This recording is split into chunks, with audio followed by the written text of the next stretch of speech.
Most defendants accept their fate and move on. But when Pam Bondi was hit with a sudden fine, she fought back with such precision that even the judge was left questioning his own ruling.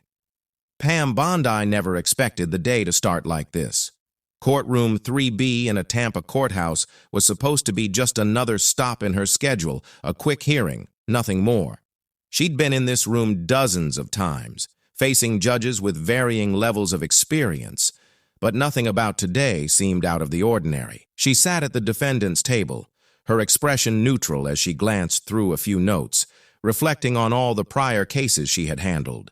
Some of them were routine municipal matters, others were more complex, but she had grown accustomed to the rhythm of legal proceedings in Tampa's court system. Across from her, a city attorney adjusted his tie, shifting in his seat as he waited for the judge to enter. The case was a minor dispute. At least that's what it was supposed to be. A procedural matter that wouldn't take more than 10 minutes. But the moment Judge Raymond Dalton walked in, Pam knew something was off. She had observed judges of all demeanors, some friendly, some aloof, some who were simply going through the motions, but Dalton carried himself with a particular gravitas. Dalton was a man who commanded the room without saying much. Tall, with a graying beard and deep-set eyes, he carried an air of authority that was impossible to ignore. Normally, judges took a moment to review files, give a nod to the attorneys, and settle in before making any remarks, especially in what was deemed a minor procedural matter. But not Dalton. "Let's get right to it," he said, his voice flat, expression unreadable. Pam straightened slightly, sensing the shift in tone that most people might miss. She was attuned to subtle changes, the small signs that told her a judge had a predetermined stance. "The court has reviewed the matter at hand," Dalton continued, "and after considering the arguments, I find that the defendant is in violation of Local Statute 14B and is therefore subject to a fine of $10,000, payable immediately." Silence. Pam's brow lifted, just slightly, but inside her mind was already working. She had expected an argument, a discussion, maybe even a warning. But this? A summary judgment, without a word of discussion? The city attorney glanced at her, almost apologetic. Even he hadn't expected the case to move this fast. Pam calmly folded her hands, her voice even. "Your Honor, with all due respect, we haven't even begun proceedings. I haven't had the chance to present my arguments." Dalton barely blinked. "The arguments are irrelevant. The violation is clear. The law is clear." Pam inhaled slowly, keeping her expression unreadable. The room was still, too still, and she could sense that everyone present, clerks, bailiffs, the scattered spectators, knew this was unusual. She wasn't the kind of attorney to lose her composure, but something about this felt deliberate. This wasn't just a ruling, this was a statement, a power move that left little room for negotiation. She glanced at Dalton, studying him, trying to read his body language, the tightness around his mouth, the slight narrowing of his eyes. There was something behind his gaze, a confidence that went beyond simple judicial authority. He wasn't just ruling on a case. He was putting her in her place. Pam's voice remained measured but firm. "If the law were that clear, we wouldn't be here, Your Honor. I request the opportunity to present my defense, Your Honor." Dalton leaned back slightly, as if he had expected her to push back. His lips curled into something that wasn't quite a smile. "You're welcome to try, Ms. Bondi, but I assure you the outcome will be the same." That was when she knew. This wasn't just about the case. It was about her. Pam adjusted the papers in front of her, more for effect than necessity. The fine itself wasn't the issue. She'd fought bigger battles. But the principle, that was something she couldn't ignore. She met Dalton's gaze directly. "Then I suppose we should get started." The tension in the room thickened, and Pam could almost feel the air constrict around them. The city attorney shifted again, uncomfortable. The court stenographer, silent until now, repositioned in her chair. Even a few spectators in the back leaned forward slightly, sensing that something unusual was about to unfold. Pam took one last glance at the legal brief in front of her, though she didn't really need it. She already knew what she was going to do. Dalton thought he had the upper hand, but he was about to realize this wasn't going to be as easy as he thought. But before anyone could speak again, Pam raised her hand, a signal that she wasn't finished. And what came next would leave the entire courtroom stunned. Pam let the silence linger just long enough to make an impact. She didn't rush, didn't flinch. She simply turned one page in her folder, more for effect than necessity, before finally looking up at Judge Dalton. "Your Honor, before I proceed, I'd like to clarify something." Her voice was steady, unwavering. "Are you saying that the defense has no right to present arguments in a legal proceeding?" Dalton's expression didn't change. "I'm saying the violation is clear and the fine stands." Pam tilted her head slightly like she was studying him. Then she nodded. "Interesting." Dalton raised an eyebrow. "Excuse me?" Pam leaned back just a little, keeping her tone casual. "It's just, I've been practicing law for quite some time, and in all those years I've never encountered a judge who dismissed a defense before hearing a single word of it. It's, what's the phrase? Unprecedented." Dalton's jaw tightened. Pam knew exactly what she was doing. She wasn't outright challenging him yet. She was setting the stage, forcing him to respond. The spectators in the gallery, mostly lawyers and law clerks waiting for their cases, were now fully invested. A few exchanged glances, even the bailiff, a man who had probably seen 1,000 hearings just like this one, shifted ever so slightly. Dalton let out a slow breath. "Ms. Bondi, this court does not exist for theatrics. If you have a legal argument, make it. Otherwise, the fine stands and we move on." Pam gave a small, knowing smile. There it was. He'd opened the door. She adjusted her papers again, but this time she didn't look down at them. She looked directly at the judge. "Very well, let's talk about Local Statute 14B, the one you claim I violated." She tapped her finger on the printed document in front of her. "You say the law is clear, but that's interesting because I happen to know that this very statute has been challenged multiple times over the past 5 years with varying interpretations." Dalton's eyes narrowed. "The language in subsection C, for example," Pam continued, her voice smooth, almost conversational, "is so vague that it's been ruled unenforceable in at least 3 separate cases. And let's not forget that just last year, a ruling from the appellate court found that imposing fines under this statute without allowing for due process constitutes a direct violation of constitutional protections." The courtroom was completely silent. Pam could feel the shift happening. The judge knew it too. Dalton straightened his tone, sharpening. "Those cases do not apply here. Pam didn't miss a beat, don't they? She turned another page because from where I'm sitting, it looks like they do. The language of the ruling in Reynolds versus Clearwater was pretty clear. An administrative fine issued without evidentiary consideration is subject to reversal on procedural grounds." She let the words sink in before adding. Dalton clenched his jaw. Pam let that hang in the air for just a second before delivering the next blow. Unless, of course, this court is prepared to disregard established case law, in which case I'd be happy to file an appeal. Dalton leaned forward, folding his hands in front of him. "Are you threatening this court with an appeal, Ms. Bondi?" Pam exhaled through her nose, a quiet laugh without amusement. "Your Honor, I don't make threats. I cite the law." A murmur rippled through the back of the courtroom. Pam had done something subtle but important.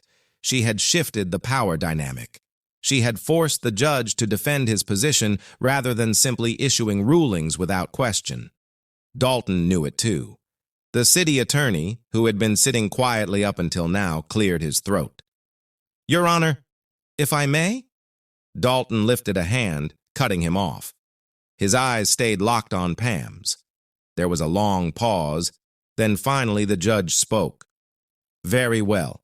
You may present your defense." Pam smiled, but only slightly. She wasn't celebrating yet. This was only the beginning. But just as she was about to speak, Dalton did something that made it clear. He wasn't going to make this easy. Judge Dalton didn't break eye contact as he leaned forward, lacing his fingers together. "Proceed," he said, his voice carrying a weight that felt more like a warning than permission. Pam recognized the tactic immediately. This wasn't just about the law anymore. It was about control. He wanted to make sure she understood exactly where she stood in his courtroom. But she wasn't the type to be intimidated. She adjusted her posture, keeping her expression unreadable. "Let's start with the language of the statute itself." She tapped her papers. Local Statute 14B claims that any entity failing to comply with a municipal regulation may be fined. Simple enough. But the issue arises in how compliance is defined. The language is broad, overly vague, and inconsistent with constitutional due process protections. Dalton exhaled slowly, looking unimpressed. "And yet, Ms. Bondi, this statute has been enforced repeatedly without issue." "That's interesting, because according to public records, at least 4 previous cases resulted in partial or full dismissals due to the very vagueness I'm pointing out now." She glanced at the city attorney, then back at Dalton. "Unless you'd like to argue that due process only applies when it's convenient." Dalton's grip on the bench tightened slightly. "Ms. Bondi, if your argument hinges on vague procedural objections, I suggest you reconsider. The law is enforced as written." Pam allowed a beat of silence before responding. "Except when it isn't." A murmur from the back of the room. Pam reached for another document and held it up. "Let's talk about Henderson versus City of St. Petersburg. The defendant in that case was fined under this very statute. Same wording, same enforcement method. But the appellate court ruled that the city's interpretation violated state-level protections." She paused for emphasis. "You know what the judge said in that ruling? That the law as applied fails to provide sufficient notice or clear standards for enforcement, rendering it unenforceable under scrutiny." Dalton's expression remained blank, but the tension in his jaw said enough. The city attorney leaned in slightly. "Your Honor, I believe we're getting sidetracked." Pam turned her gaze toward him, cutting him off before he could continue. "Counselor, I'd love to hear how you reconcile this ruling with the fine your office is trying to enforce today. If you have a legal basis that contradicts Henderson, please enlighten us." The attorney hesitated. His silence spoke volumes. Pam turned back to Dalton. "Respectfully, Your Honor, I'm not asking for special treatment. I'm asking for consistency. If a higher court has already determined that this statute is problematic, how does this court justify imposing a penalty under it?" Dalton sat back, his eyes scanning her, calculating. Pam knew exactly what he was doing, stalling, trying to find an angle where he could regain control. Finally, he spoke. "The circumstances of that case are not identical to yours." Pam didn't even blink. "True. But the precedent applies all the same. The law is either clear or it isn't." Silence. The weight in the room had shifted. Pam knew she had the judge cornered, not because he was legally wrong, though he was, but because she had forced him into a position where any decision he made now would be under scrutiny. He could push forward, ignore precedent, and risk having his ruling overturned. Or he could backpedal, which would mean conceding that he had acted prematurely. Pam didn't envy his position, but then again, he was the one who had put himself there. Dalton let out a slow breath. "Ms. Bondi, I find your interpretation debatable." Pam smiled slightly. "Then let's debate it." The judge's nostrils flared slightly. Then, to her surprise, he reached for his gavel. "The court will take a 15-minute recess." He stood before anyone could argue, then turned and disappeared into his chambers. Pam set her papers down, her expression calm, but inside she knew what had just happened. Dalton wasn't ready to give in, but he also wasn't ready to rule against her outright. He needed time to think, to strategize, maybe even to look up the case she had just cited. That meant she had him on the ropes. But when he returned, he wouldn't be alone. And what happened next would take this fight to an entirely different level. 15 minutes felt like an hour. Pam remained seated at the defense table, her hands resting lightly on the stack of papers in front of her. She wasn't reading them. She didn't need to. The legal precedents, the procedural arguments, the case law she had cited were all burned into her mind. But something about Judge Dalton's abrupt recess didn't sit right with her. He wasn't the type to hesitate, which meant he was either regrouping or preparing for something she hadn't accounted for. The door to the judge's chambers swung open, and Dalton strode back in with a new presence by his side. A second judge, someone Pam immediately recognized, Judge Alan Whitaker, a senior judge, higher ranking than Dalton. The moment Whitaker entered, the mood in the courtroom shifted. This wasn't standard protocol. Bringing in another judge mid-hearing, that wasn't just unusual, it was calculated. Pam adjusted her posture, keeping her expression unreadable. Dalton took his seat, clearing his throat. Before we proceed, I've requested that Judge Whitaker sit in on this matter. Requested? Pam didn't believe that for a second. Someone had pulled strings. Whitaker gave her a slow nod, his presence calm but authoritative. Ms. Bondi, I understand you've raised procedural concerns regarding the enforcement of Statute 14b. Pam met his gaze evenly. That's correct. Whitaker clasped his hands in front of him. You believe this fine should be overturned based on appellate precedent? She didn't hesitate. I don't believe it. I know it. A faint murmur rippled through the courtroom. Dalton's lips pressed into a thin line. Whitaker arched an eyebrow. I appreciate your confidence, but let's discuss specifics. You referenced Henderson versus City of St. Petersburg. Are you aware that a follow-up ruling later clarified that certain interpretations of the statute could remain enforceable under localized judicial discretion? Pam kept her expression neutral, but inside she felt a shift. So that's what this was. Dalton had stepped back, brought in someone with more authority, and now they were attempting to counter her argument with an overlooked technicality. Pam folded her hands. I am aware of that ruling, Your Honor, but I also know that the same clarification explicitly stated that enforcement must adhere to strict evidentiary standards, something that in this case was not done. Whitaker nodded as if he had expected her to say that. Then let's talk about that. The enforcement officer who filed the violation is present in this courtroom. Would you like to cross-examine him? Pam barely hid her surprise. She hadn't expected that, but she welcomed it. She turned her head as a man stood from the back of the room. Officer Brian Calloway, a municipal enforcement officer.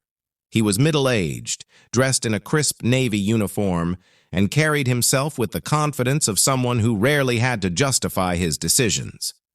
Pam kept her voice steady. Yes, Your Honor, I would. Dalton gestured for Calloway to step forward. The officer made his way to the witness stand, took his oath, and sat down. Pam stood, walking toward him with slow, deliberate steps. Officer Calloway, can you confirm that you were the one who issued this violation? He nodded. Yes, ma'am. Pam turned slightly toward where no jury was present, but where the public sat watching. And on what basis did you determine a violation had occurred? Calloway exhaled, as if the answer was obvious. The statute is clear. The property in question was not in compliance with municipal code. I documented it and issued the fine. Pam clasped her hands behind her back. Did you take any photographs of the alleged violation? He hesitated. No, ma'am, it wasn't necessary. She gave him a small, almost amused smile. You didn't document the violation, yet you issued a fine? Calloway shifted in his seat. I have years of experience identifying these cases. I didn't need a photo to confirm what I saw. But inside she knew she had just been handed her next argument on a silver platter. She turned back toward the bench. Your Honor, in the absence of photographic evidence, written witness statements, or any tangible proof, We are left with nothing more than an individual's subjective assessment. This directly contradicts the evidentiary standards required under the appellate clarification Judge Whitaker referenced earlier. Whitaker's expression didn't change, but he sat back slightly. He knew she was right. Pam pressed forward. So I ask again, how does this court justify imposing a fine under a statute that lacks the required legal foundation for enforcement? The silence in the room was deafening. Judge Dalton's fingers drummed against the bench. He wasn't looking at Whitaker, and that told Pam everything she needed to know. He had expected to win this argument. He had expected Whitaker's presence to back her into a corner, but instead she had taken his own counterpoint and used it to unravel the case against her. Dalton exhaled sharply. This court will take another recess. Pam resisted the urge to smile. She knew exactly what was happening. They were running out of ways to push back, but when the court reconvened, what Dalton did next was something no one saw coming. Pam remained seated as the courtroom buzzed with quiet murmurs. Another recess? That wasn't a good sign for the judge, that is. It meant he was struggling to regain control of a situation that had already slipped through his fingers, but she knew better than to celebrate too soon. Dalton was a man of authority, and if there was one thing people in power hated, it was being challenged. He wasn't going to back down that easily. When the court reconvened, Dalton's demeanor had shifted. Gone was the passive confidence he had walked in with earlier. Now his jaw was set, his expression unreadable. Whitaker was still seated beside him, though this time his posture was more reserved. It was clear he had no intention of intervening, at least not yet. Dalton cleared his throat. Ms. Bondi, you've presented compelling arguments. His tone was measured, but Pam could hear the tightness in it. He wasn't used to admitting even the smallest concession. However, this court still finds the core issue remains unchanged. The fine stands. Pam blinked once. That was interesting. So he was doubling down. She exhaled slowly, nodding as if she was considering his words carefully. Then, without missing a beat, she turned to the court stenographer. Can you read back the last statement, please? A woman in her 40s with sharp eyes barely hesitated before repeating, "The fine stands." Pam turned back to Dalton. Your Honor, just so I understand correctly, are you stating on record that a municipal fine can be imposed without evidentiary proof in direct contradiction to established appellate precedent? Dalton's fingers twitched against the bench. Ms. Bondi, this court has discretion. Dalton's fingers twitched against the bench. Ms. Bondi, this court has discretion. Pam's lips curved into a small, knowing smile. It does. But discretion is not immunity from legal standards. The city attorney shifted uncomfortably, clearly sensing where this was going. Pam straightened, stepping closer to the bench. Let's put this in plain terms, shall we? If this ruling stands, it sets a precedent that any enforcement officer can issue a fine based on nothing more than their word. No evidence, no documentation, just an assertion. Dalton's silence told her everything she needed to know. She turned to the gallery, sweeping her gaze across the attorneys, clerks, and bystanders who had sat through the hearing. Imagine the implications of that. A business owner gets fined for a violation that may or may not exist. A homeowner is penalized for something they can't even verify. And if they challenge it, too bad. The court has discretion. A few heads nodded subtly. Pam turned back to Dalton. That's not discretion, Your Honor. That's unchecked authority. The weight of her words sank into the room. Whitaker finally spoke. You're arguing that allowing this fine to proceed without evidence would undermine due process. Pam nodded. Not just due process, but judicial integrity. Because the moment we accept rulings based on assertion rather than evidence, the entire legal system starts to erode. Dalton's grip on the bench tightened. He knew he had been backed into a corner. The city attorney finally interjected.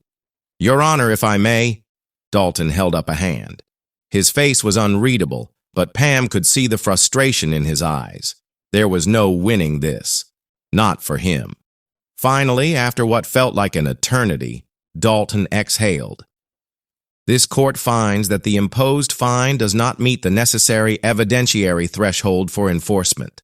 His voice was stiff, almost reluctant. The fine is overturned. A murmur rippled through the room. Pam gave a slow, polite nod. No satisfaction, no gloating, just quiet certainty.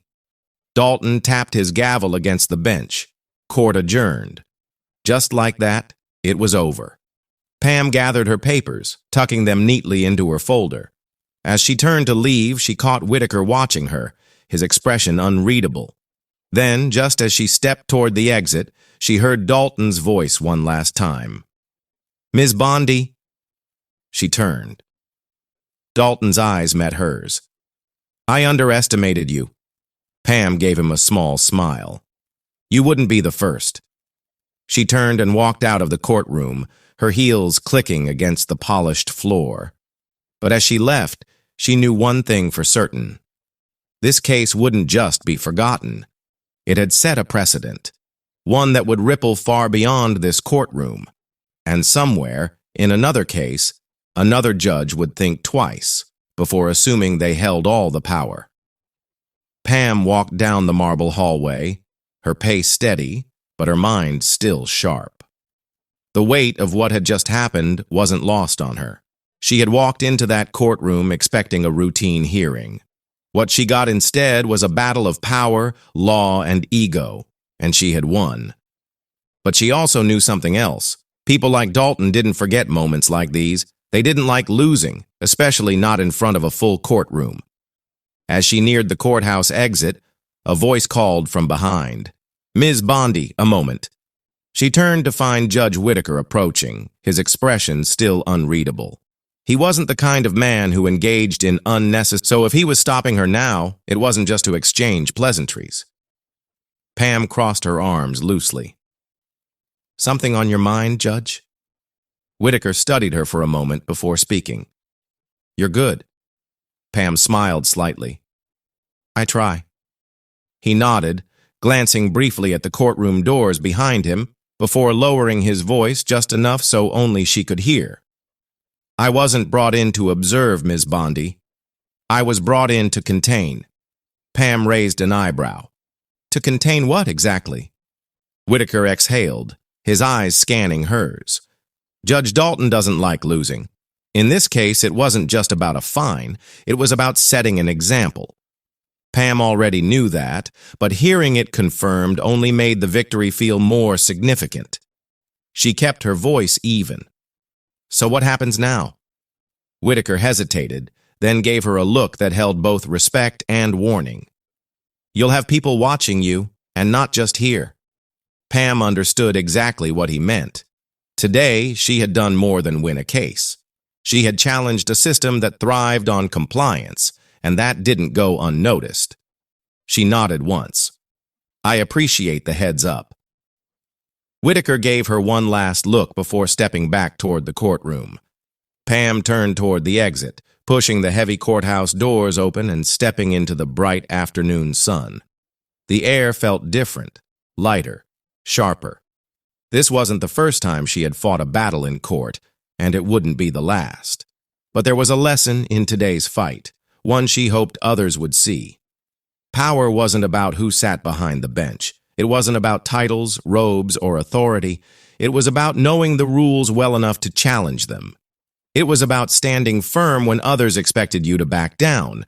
And most importantly, it was about never assuming that just because someone hands you a ruling, you have to accept it. Pam Bondi had walked into that courtroom expecting a standard hearing. She walked out having reminded everyone, especially those in power, that the law wasn't just about enforcement. It was about understanding. It was about fighting back. And today, she had done just that. If you found this story engaging, don't forget to like, comment, and subscribe. Because in every courtroom, in every fight, there's always more than meets the eye. Yet what transpired that day was only the tip of a much deeper iceberg, and the moment Pam Bondi stepped outside, she could sense that life would not return to the usual routine. Her phone buzzed, and she glanced at the screen to see multiple messages from colleagues, some congratulating her on a job well done, others warning her to tread carefully because crossing someone like Dalton could have lasting repercussions. Still, she maintained her calm. She had weathered storms before, though perhaps none quite so brazenly orchestrated. She allowed herself a moment to reflect on the path that had led her here, recalling how, in law school, she had once argued a mock trial in front of a professor who told her she was too direct. That professor had believed subtlety was a more effective tool for attorneys, but Pam had discovered that, in many cases, direct confrontation was sometimes the only way to shake the foundations of complacency. As she walked, she thought of Dalton's reaction, the subtle clench of his jaw when she cited case law that contradicted his summary ruling. It wasn't merely about local Statute 14b. It was about the principle that every judge, no matter how seasoned, must respect the framework of due process. She passed by a group of law clerks who were whispering amongst themselves, clearly recognizing her from the hearing, their gazes lingering on her as she made her way through the hall. One of them looked at Pam with a mixture of awe and curiosity, perhaps never having witnessed such a tense standoff in what was supposed to be a mundane proceeding. Pam offered a polite nod, not stopping to chat, because her mind was already spinning scenarios of what Dalton might do next. She wasn't naive enough to think he would simply accept defeat. People in positions of power often had ways of reasserting their authority, and sometimes that meant pressuring city attorneys or other officials to reopen cases, reinterpret statutes, or create new legal roadblocks. It wouldn't be the first time a judge had found a creative way to get back at an attorney who bested him in court. Stepping out into the bustling street, she inhaled the warm Florida air, tinted with the smell of exhaust and the faint scent of the ocean drifting from the bay. Tampa was alive with midday traffic, horns blaring, people hurrying to lunch meetings, and the hum of business as usual. She let the city's energy wash over her, momentarily grounding her in the reality that not everyone was aware of the small revolution that had just taken place in Courtroom 3B. For most, life continued as always, unaffected by a legal drama that might one day set a precedent for how fines are issued and contested. She found her car and slipped into the driver's seat, letting the door shut with a firm click. Before she started the engine, she took a moment to scan her phone for updates. Sure enough, a few reporters from local legal blogs had reached out, leaving messages like, "We heard you took on Judge Dalton and won. Care to comment?" She considered ignoring them, but that wasn't her style. Transparency had always been part of her approach. If there was going to be a story, she would rather it be told accurately. Still, she decided to wait until she'd had time to fully process what had happened. She needed to strategize her next steps, not just legally, but also in terms of public relations, because she had a feeling this case was going to garner more attention than anyone initially expected. As she pulled out of the courthouse parking lot, her mind wandered back to that fleeting conversation with Judge Whitaker. He had said, "I wasn't brought in to observe, Ms. Bondi. I was brought in to contain." Those words rattled around in her head like a loose contain. The notion that a senior judge was summoned specifically to contain her arguments, or perhaps to contain the situation, spoke volumes about how certain powers in the legal system operated. They wanted to make sure no attorney went too far in exposing weaknesses or inconsistencies in the law. They wanted to ensure that the equilibrium of authority remained undisturbed. And yet, she had disturbed it. The possibility that others, including judges with influence beyond Dalton, were watching her, analyzing her approach, and maybe even waiting for her to slip up, loomed large. But she wasn't afraid. She believed too strongly in the integrity of the law, and she knew that in the end, truth had a way of surfacing. Driving through the Tampa streets, she reflected on the first time she had ever stood up to authority. It was in middle school when a teacher unfairly singled out a classmate for punishment, and Pam, who hated injustice even at that young age, had spoken up. She'd been sent to the principal's office, but she never regretted it. Some things never changed. Even now, decades later, she was standing up against what she perceived as an abuse of authority. She might face repercussions, but she'd never regret defending due process. By the time she arrived at her small law office, a modest building with a weathered brick facade, her mind was already mapping out the next steps. She'd need to file official paperwork to ensure Dalton's ruling was on record, though the judge had already reversed the fine. She'd want to put together a thorough summary of the hearing for her own records, in case Dalton or someone else decided to challenge her arguments or bring up the matter again. And she suspected they would. People in power rarely let such defeats slide. Inside her office, her paralegal, Maria, looked up with an expression that was half relief, half concern. "I saw the alerts," Maria said, gesturing to her phone. "Looks like you rattled some cages." Pam set her briefcase down and nodded. "It was more intense than expected, but we got the fine overturned." Maria exhaled. "I guess that's good news, right?" Pam smiled thinly. "Good news, yes, but there's going to be fallout. Dalton's not the type to let this go." Maria nodded, understanding the subtext. "Well, we'll be ready." Pam took a seat at her desk, which was piled with case files and documents. She was meticulous, always double-checking everything, always making sure no detail was overlooked. This trait had served her well in court.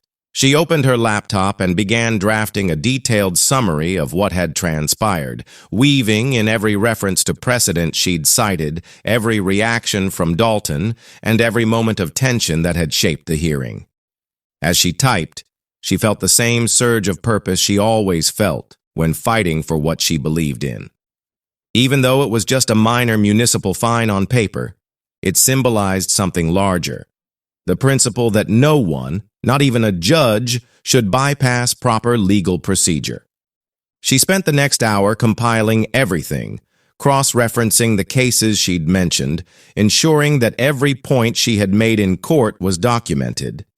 She inserted small personal notes, observations about Dalton's demeanor, the presence of Judge Whitaker, and the way the city attorney had reacted when she brought up Henderson versus City of St. Petersburg. She knew these details might be crucial if the case escalated, and she had a strong feeling it might. Eventually, Maria knocked on the door softly. "You have a few calls, a reporter from the Tampa Legal Tribune, a blogger from Law & Order Online, and some local news station." Pam leaned back, rubbing her temples. She had expected as much. The legal community in Tampa wasn't huge, and word spread quickly. "Tell them I'll return their calls this afternoon. I need to finish this documentation first." Maria nodded, slipping out quietly. Pam resumed her work, letting her mind wander through every angle of the case. She wondered what Dalton was doing at that exact moment. Perhaps he was fuming in his chambers, complaining to colleagues that she had blindsided him. Perhaps he was already on the phone with other judges, trying to figure out how to maintain his reputation. Or maybe he was simply reflecting on the fact that he'd been so sure of his power that he didn't bother to gather proper evidence or allow due process, a complacency that had backfired spectacularly. She couldn't know for sure, but she suspected Dalton wasn't one to brood silently. He'd be plotting his next move, and that was fine. She wasn't going anywhere. Once her summary was complete, she read it over, checking for typos or any inconsistencies. Satisfied, she saved the file in multiple places: her computer, an external drive, and a secure cloud service. She'd learned the hard way that when you took on powerful figures, it was best to keep your bases covered. Then she stood, stretching her arms, realizing she had barely eaten since morning. She grabbed a granola bar from her desk drawer, knowing it wasn't the most satisfying meal, but it would have to do for now. Outside her office window, the sun was high in the sky, a reminder that time was marching forward whether she liked it or not. She decided to tackle the reporter calls next, if only to control the narrative. The last thing she wanted was a sensationalized version of the hearing circulating without her input. Dialing the Tampa Legal Tribune reporter, she mentally prepared her talking points. She would emphasize that this was about upholding due process and ensuring that any fines imposed by the city met the proper evidentiary standards. She wouldn't disparage Judge Dalton personally, though she suspected some might want her to. That wasn't her style. She believed in letting the facts speak for themselves. The phone rang twice before a young-sounding reporter picked up, brimming with curiosity. "Ms. Bondi, thank you so much for calling back. Can you tell me what happened in Courtroom 3B? Pam gave a concise yet thorough summary, highlighting the legal precedents, the abruptness of Dalton's ruling, and the subsequent reversal. She framed it as a victory not for herself, but for the principle of justice. The reporter asked about Dalton's demeanor, and Pam maintained her professionalism, saying only that she was surprised by the speed of his initial judgment. She avoided making it personal. By the time she hung up, she felt she had done her due diligence. The blogger from Law and Order Online asked more pointed questions, wanting to know if Pam believed Dalton had a vendetta against her. She deflected gracefully, focusing on the legal aspects rather than personalizing the conflict. She was aware that the media loved a good feud narrative, but she refused to feed that angle. Lastly, she took the call from the local news station. This reporter was more formal, possibly preparing a segment for the evening broadcast. Pam reiterated her stance, carefully sidestepping any attempt to sensationalize. When she was done, she breathed a sigh of relief. She had done her best to shape the story accurately, but she knew that once it hit the news cycle, interpretations could vary wildly. She'd have to keep an eye on it. The rest of the day passed in a blur of paperwork and smaller client consultations, but her mind kept drifting back to the hearing. Each time she thought about it, she felt a surge of adrenaline. She had walked into that courtroom expecting a straightforward procedure, but ended up engaged in a high-stakes duel of wits with a judge who underestimated. She had encountered tough judges before, but something about Dalton's demeanor suggested a deeper complexity, maybe a personal reason for his hostility, or a broader political motivation. She couldn't be certain yet. As evening approached, she finally left the office, stepping out into the cooler twilight air. She considered heading home, but her thoughts kept nudging her toward an old friend who worked at the local courthouse, a clerk with a keen ear for the undercurrents of judicial politics. She decided to stop by a small cafe near downtown where this friend often hung out after work. Sure enough, she found him in a corner booth, nursing a cup of coffee and reading a newspaper. When he saw her, he smiled. "Heard you made waves today." Pam slid into the seat across from him. That's putting it mildly. He leaned in, lowering his voice. "Word around the courthouse is that Dalton's furious. He's been on the phone with someone higher up, complaining that you embarrassed him in front of Judge Whitaker."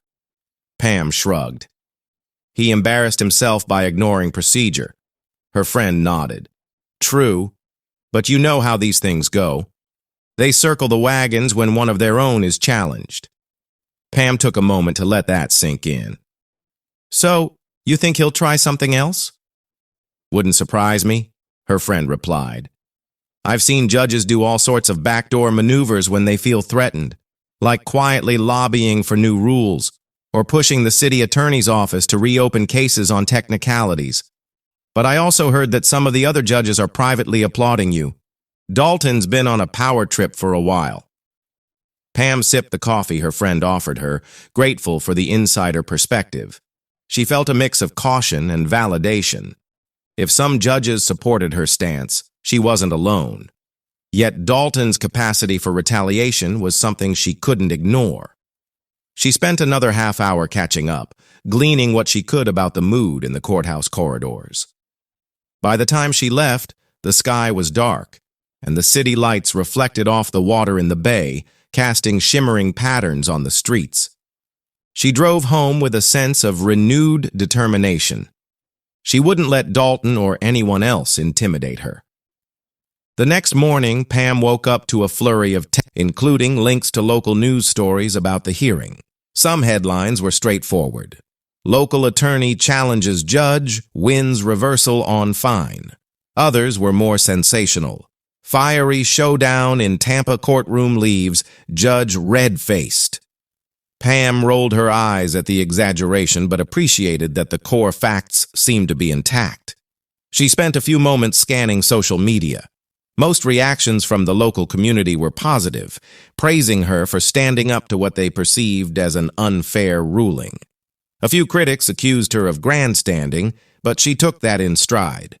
She knew you couldn't please everyone, especially in high-profile legal disputes. Just as she was about to head to the office, her phone rang. The caller ID displayed a number she didn't recognize, but she answered anyway. "Ms. Bondi," a measured voice said, "this is Robert Avery. I'm the editor of the Florida Legal Journal. We're doing an in-depth feature on this case. Would you be willing to give us an interview?" Pam paused, considering.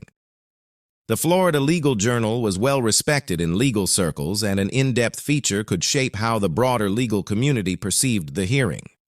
"I'm open to it," she said cautiously. "But I want to keep the focus on the legal arguments, not the personalities." Avery agreed, and they scheduled a time to speak. Hanging up, Pam realized this story was snowballing.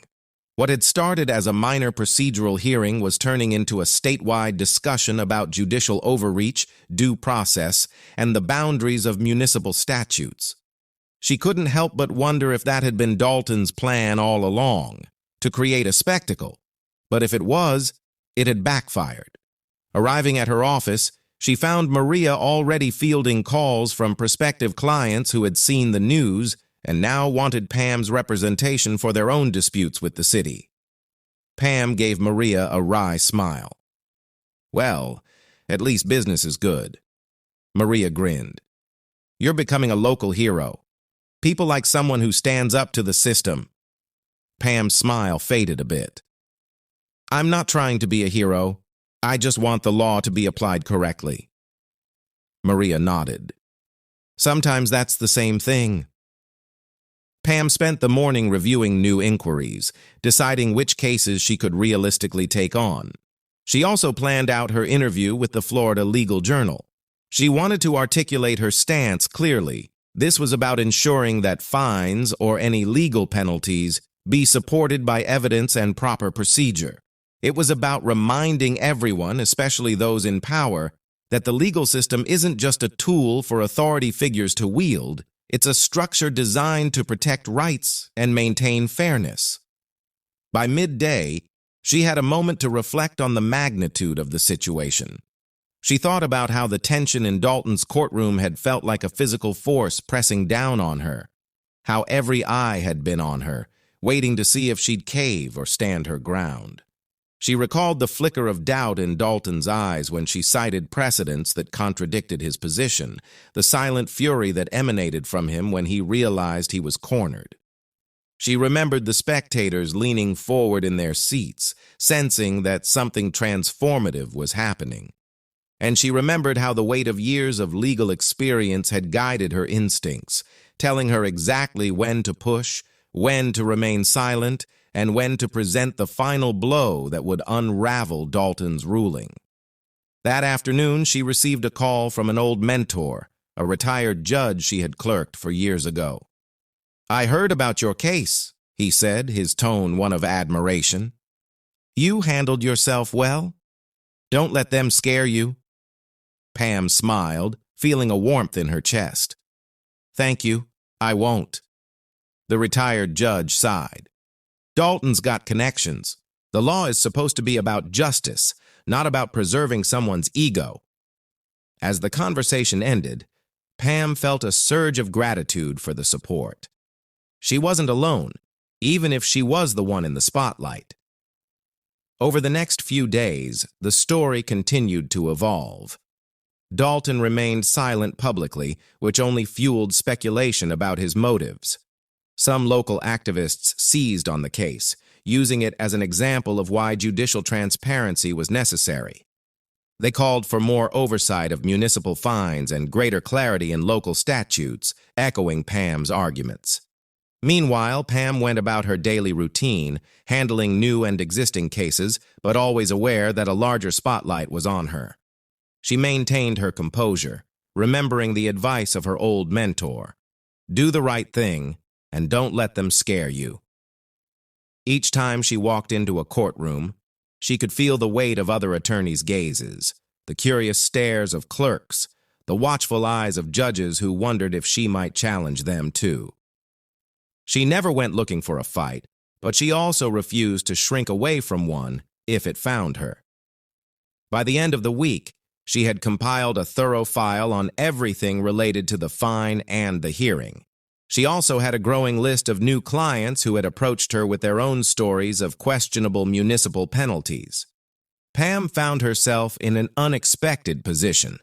She was becoming something of an advocate for those who felt steamrolled by local regulations. She hadn't planned on this, but she embraced it, believing that sometimes fate pushed you into a role you were meant to play.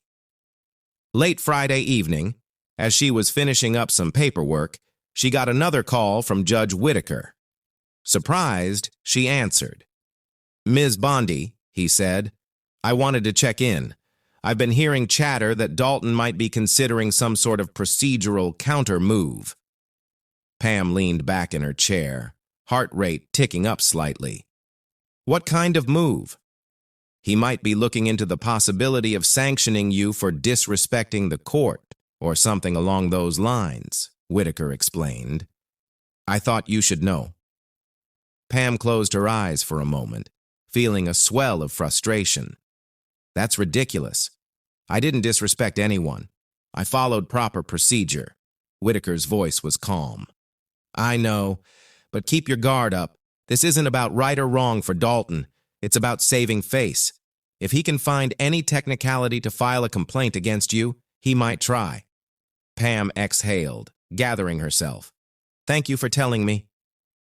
After she hung up, she sat in silence for a moment, considering the possibility. She wasn't worried about actual wrongdoing. She knew she had acted within the bounds of the law, but the mere accusation of misconduct could create headlines and headaches. Yet she also knew that backing down wasn't an option. If she gave in now, it would set a precedent that judges could bully attorneys into submission simply by threatening them. So she squared her shoulders, steeled her resolve, and decided that if Dalton wanted another fight, she was ready. She would continue to do her job with the same meticulous care she always had, trusting that the truth would prevail. And if it didn't, well, she'd fight until it did. Over the next few weeks, no formal complaint arrived, though Pam heard whispers that Dalton was still fuming behind closed doors. Perhaps cooler heads had prevailed, or perhaps he was simply biding his time. Either way, Pam carried on, forging a reputation as someone who wouldn't be bullied. The local media attention eventually died down, replaced by new stories, new controversies. But the echoes of that hearing in Courtroom 3B continued to reverberate, influencing how other attorneys approached municipal fines, prompting them to question whether the evidence was truly there. In some small way, Pam Bondi had shifted the landscape, reminding everyone that the law is meant to serve justice, not to serve those who wield it carelessly. And she knew that, even though her battle with Dalton might have cooled for the moment, there were always new challenges on the horizon. Each time she walked into a courtroom, she felt that familiar surge of determination, remembering the power of a single voice that dares to stand up and say, "Prove it." It was a lesson she hoped others would learn from her example, because in every legal confrontation, in every fight for fairness, there's a moment where one person's refusal to back down can change the entire dynamic. And so life went on in Tampa. The sun still rose, the ocean breeze still drifted in, and the courts continued their daily business. But beneath the surface, Things had changed. Attorneys who had once resigned themselves to rubber-stamp rulings now thought twice. Clerks paid closer attention to the details of each case. Even judges, whether they admitted it or not, felt a subtle pressure to ensure their rulings were airtight. All because one attorney refused to accept a $10,000 fine without the courtesy of a proper hearing. And that, in the end, was the real victory. Because while the fine itself might have been a small matter, the principle behind it was not. Power can only go unchecked if people allow it to, and Pam Bondi had reminded everyone that they didn't have to allow it. In the weeks that followed, Pam took on more clients who were emboldened by her stance, each with their own stories of feeling railroaded by local statutes. Some of these cases were trivial, some were more serious. But in each instance, she brought the same meticulous energy. She demanded evidence, cited case law, and refused to let authorities bypass the process. Word spread, and soon she was receiving emails from people across the state, sharing similar stories, asking for advice. It was overwhelming at times, but also deeply gratifying. She was no longer just an attorney. She was becoming a voice for those who felt unheard. And remembering that every hearing, every piece of paperwork, every argument in front of a judge was an opportunity to reinforce the idea that the law wasn't just about punishment or control. It was about fairness and truth. Occasionally, she would reflect on the day in Courtroom 3B, replaying the moment Dalton declared the fine stood and the subsequent reversal that left the entire room in stunned silence. She remembered the feeling of moral victory, of vindication, but also the sense of responsibility that came with it. Winning that battle meant she had to be ready for the next one, because once you show people that it's possible to fight back, they start to expect you to lead the charge. She didn't mind that. It was a challenge she embraced, because in her eyes, the best kind of power is the one that's earned through integrity and respect, not imposed through fear. And so she continued, day after day, case after case, forging ahead in a justice system that was far from perfect, but still held the potential for fairness if people were willing to demand it. Each time she walked into a courtroom, she carried with her the memory of how quickly a judge had tried to shut her down, and how swiftly the tide turned when she refused to be silenced. Each time she argued before a bench, she carried the knowledge that no one, not even a figure in a black robe, was beyond accountability. And each time she encountered new clients, she offered them not just legal expertise, but a reminder that they had rights worth defending. Months later, she would look back on that day as a pivotal moment, one that altered the trajectory of her career and perhaps even nudged the local legal culture toward greater accountability. She'd sometimes wonder what Dalton thought of it all, whether he regretted his hasty ruling or still believed she had overstepped. Maybe he'd learned something, maybe not. But in the end, it didn't matter. She had done what needed to be done, and she knew that if she ever found herself in a similar situation, facing down a judge who believed he could skip procedure, she would do it all over again. Because that was the job, and that was the calling. And so, in a world where power can corrupt and complacency can erode justice, Pam Bondi's stand in Courtroom 3B served as a reminder that the system could still be challenged, and that even the most intimidating judges could be called to account. If you found this story engaging, don't forget to like, comment, and subscribe. Because in every courtroom, in every fight, there's always